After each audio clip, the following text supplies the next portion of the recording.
My tenant hasn't come out of his room in 3 weeks. But I still hear him moving. I own a small apartment compound in Tondo, Manila. 4 units. Low rent. Nothing fancy. Corrugated roofs, concrete walls, and a shared CR outside. The kind of place where you mind your business or you get dragged into things you shouldn't. 3 weeks ago, I rented the back unit to a guy named Carlos.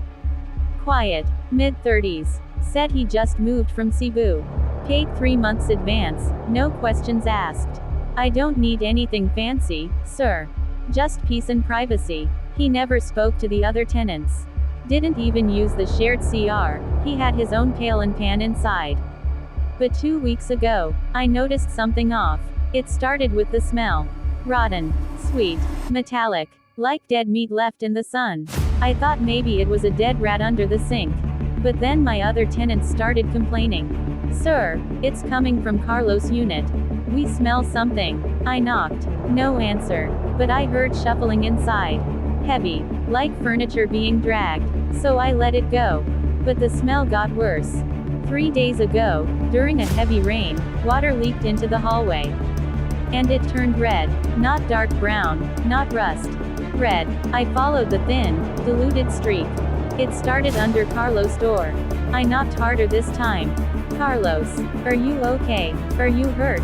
Silence. Then, scraping. Slow, heavy movement, like someone dragging something wet across the floor. I pressed my ear to the door. I heard him breathing, but it didn't sound right. It sounded like someone trying to breathe through blood. I didn't want to involve the cops yet. So I slipped a small spy cam under his door crack. Just a cheap USB webcam, connected to my phone. The video was dark, grainy, but after an hour of silence, I saw movement.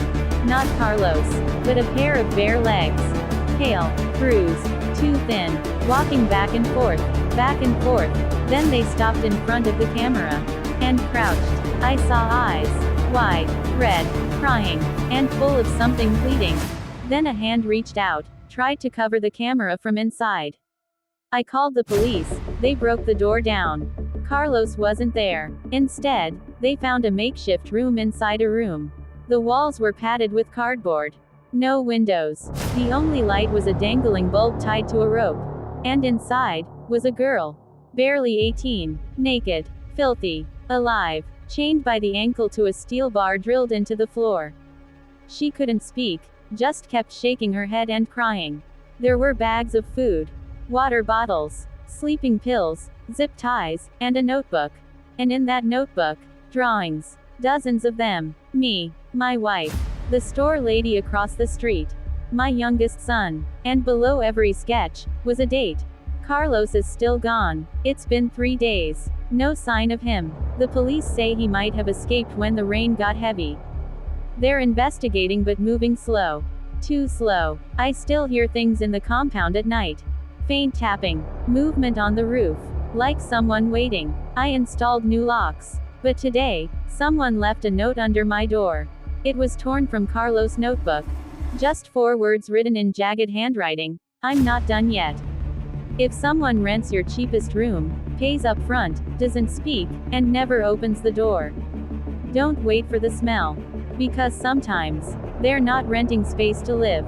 They're building a place to keep someone else from leaving.